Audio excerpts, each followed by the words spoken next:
Nhà em có 10 người. Còn là vịt Đức sang ăn, viện C sang ăn.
nhiều cho anh quay nó đẹp.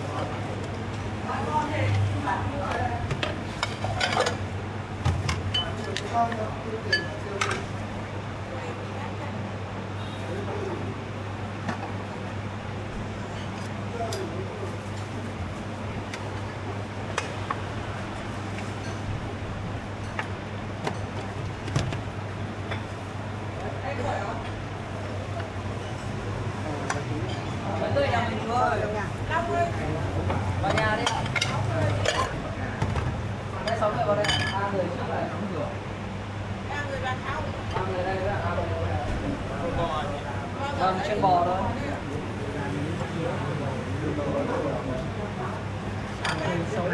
Vâng ạ. Đấy các chú cứ ngồi đi. Cháu bác sẽ chưa làm anh nhớ.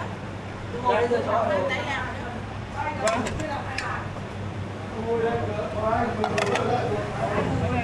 Anh hãy cứ luôn. Là sốt vang thì ăn sốt vang.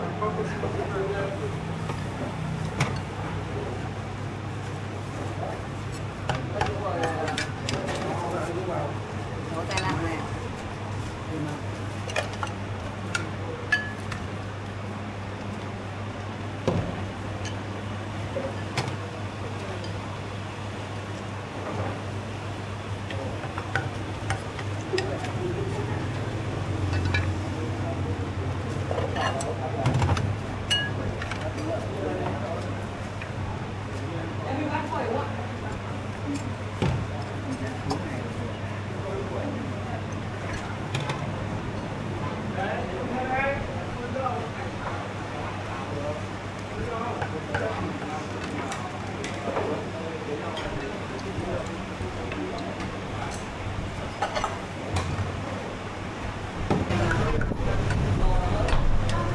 Long ơi bàn ba đi rồi.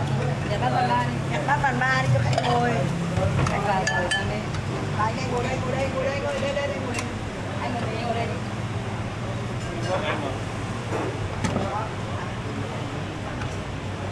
Đủ chưa đây? Tôi gọi cái Hải xuống đi. 5 người. Cho cái Hải xuống đi. Tay gầu. Đã mệt lắm. Đấy 9 tay gầu này. 50 tay gầu. Cái gì đây? Đủ 6 bát chưa? Bác này bác gì? Ăn 4 đi.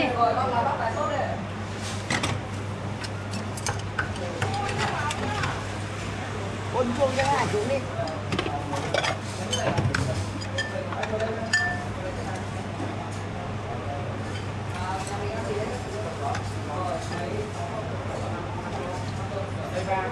Đấy sốt nhá. Rồi, 5 thập cẩm.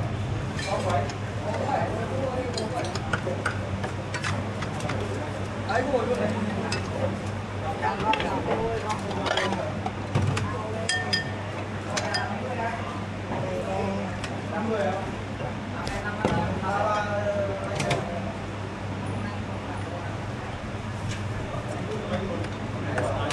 Đấy, còn ok.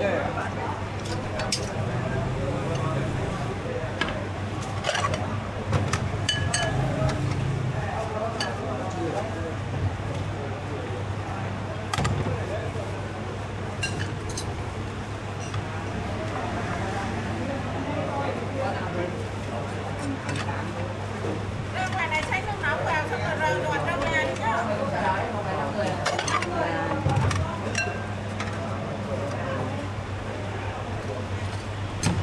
Đây là 3 rồi lại 2 bát nữa đủ. 3. Xay nước nóng vào loạt ra nhà vào. Để phần 2, phần 5 đi. Cho chị em lên Nha Trang 2 thì nhận được cái nhất. Cường ơi, chị có mỗi cái tủ kính mà năm vừa rồi nhà chị không được cái Michelin này. Đây, Lý do? cái tủ kính này cũng có. Đây là nó đắt luôn. Sạch sẽ.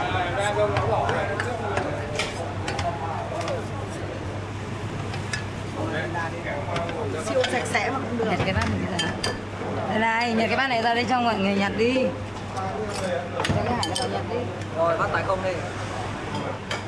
Siêu sạch sẽ chứ không phải sạch sẽ.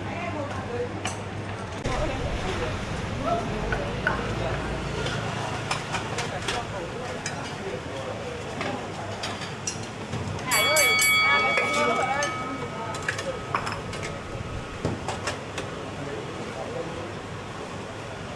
Đủ chưa? Rồi, 2 bát uống rượu hết. Đấy, bát đấy. Còn 1 này.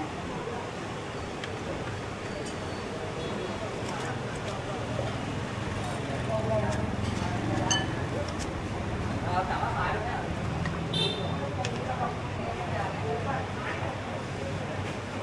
Theo ơi, chạy đi ăn đi.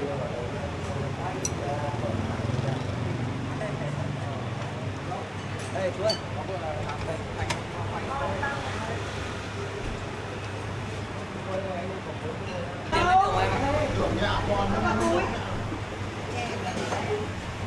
Cho vào túi cho cô Hằng. Bát bàn 1 này béo ơi.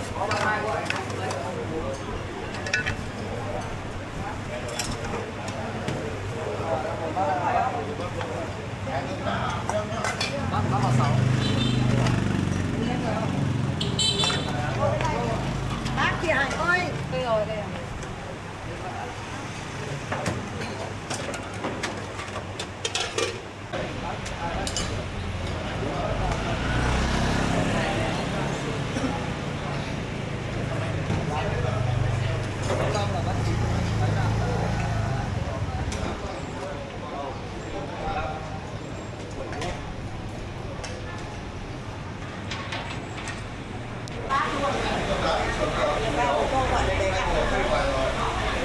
Quá chất lượng.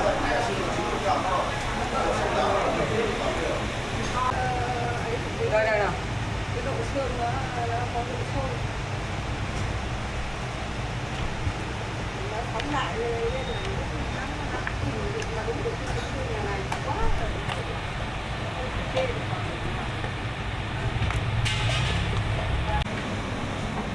Ngày xưa ông người đó, các bạn đang làm bên là đâm cả tiếp theo đấy. Ví dụ như của nhà này thì 5 tuổi nữa sẽ rất nhỏ, 5 cái không thể. Bởi vì như tụi em cũng phải Có tái xíu tái nặng. đây là điều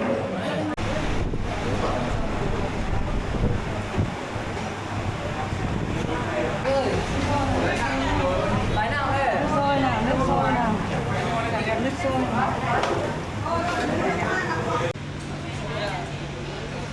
Đi đưa cho nó sôi bình minh đã. Cái bếp của anh nó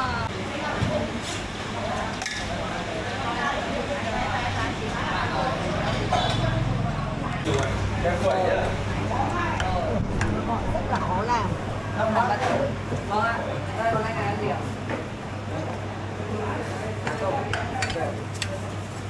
Đấy, nạm giòn này. Một tái nặng giòn với 2 cái chín.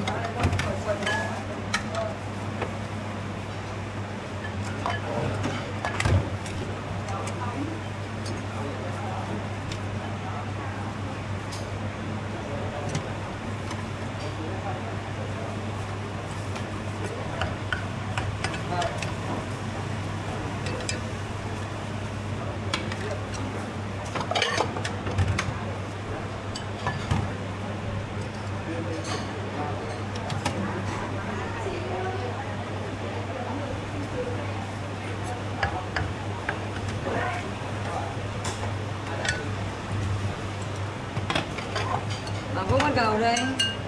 Một tái nặng giòn, một tái không Phải nữa. đi vào này. Tái nặng giòn, tái không.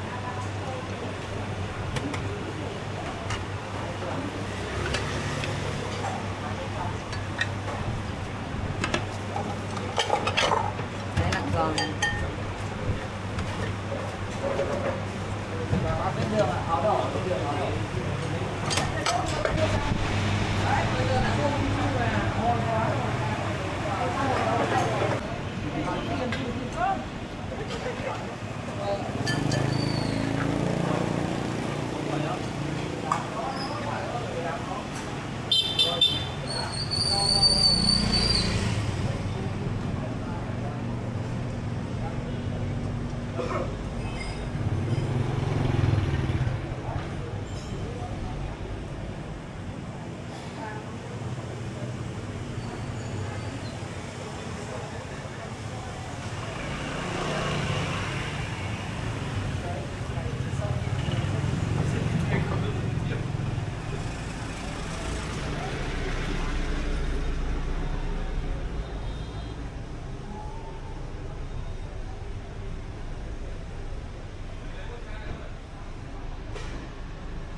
Bao chuyển vào máy rồi nhá. Chuyển vào mấy đâu? Bên kia nó chuyển máy bên kia nó Cho bọn chuyển vào đây bằng tiếng kia đi. nó chuyển vào đấy có sao nó chuyển khoản đó. Chuyển cái tờ hết lớn phải bảo tôi.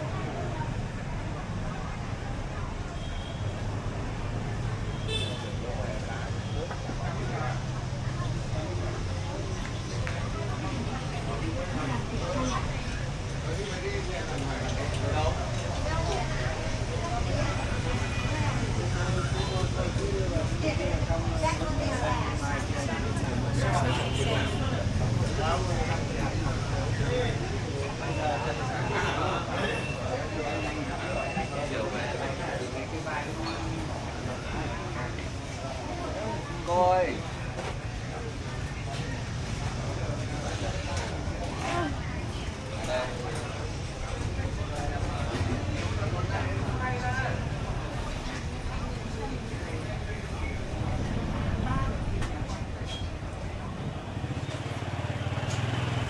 Con thỏ này là 65.000 sao được không ạ? Đây có cháo hả?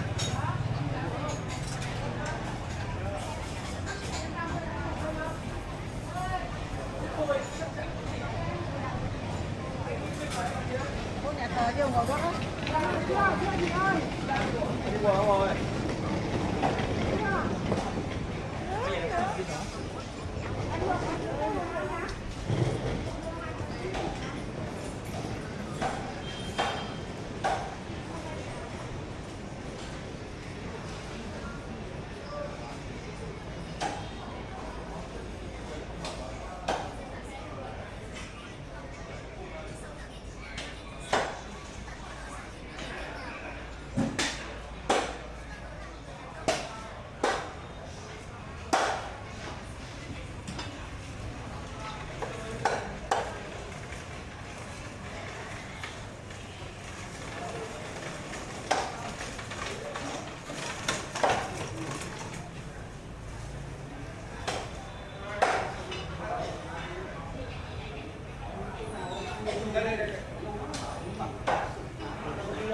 BIDV đã nhận 50.000 đồng.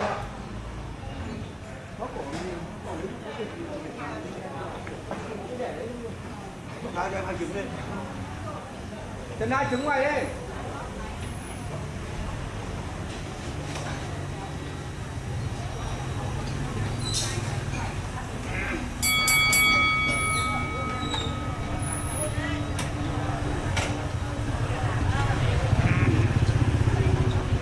Có đẹp nữa chơi.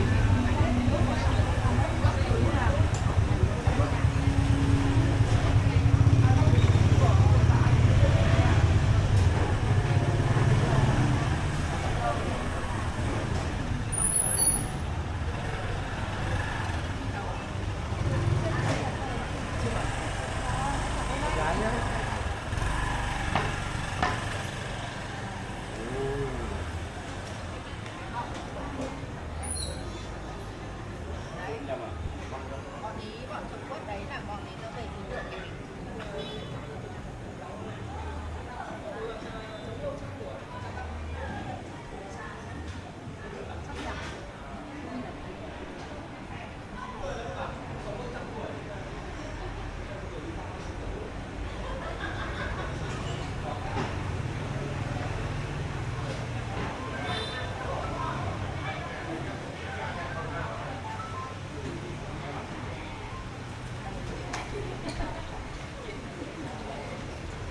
Nghe chưa?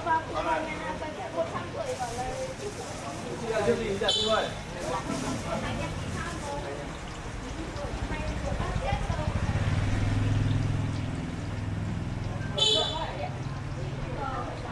Đây đây.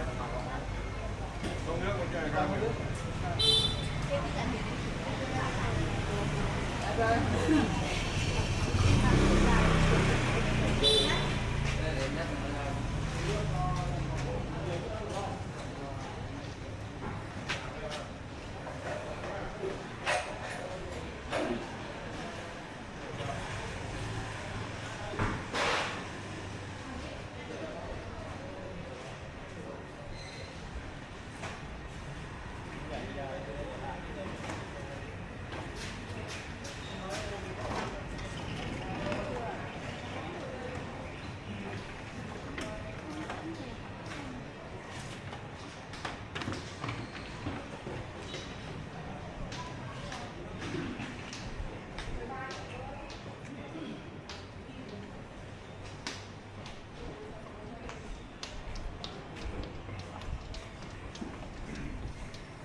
con túi buộc lại hẳn thôi nhưng nó có bán được con bao nhiêu cho dạ ngập nặng túi đầu không lại buộc lại được cắt luôn ừ nhưng mà lấy cái bao nhiêu bán con này có 200 thôi chia hai bà thôi.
Chị ơi, nhà em có 10 người, nhà em ghi tên với. Đi tên rồi, xếp hàng mà cứ về hàng được.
Ở đây cho có nhiều view để cho nhà này bán đắt hàng. Ok. Không phải là món ngon Hà Nội. Đây chị cho cái hành này vào đã, thế cứ quay đi. Thế. Ngon bổ rẻ. Từ đây, nước trong veo này đấy.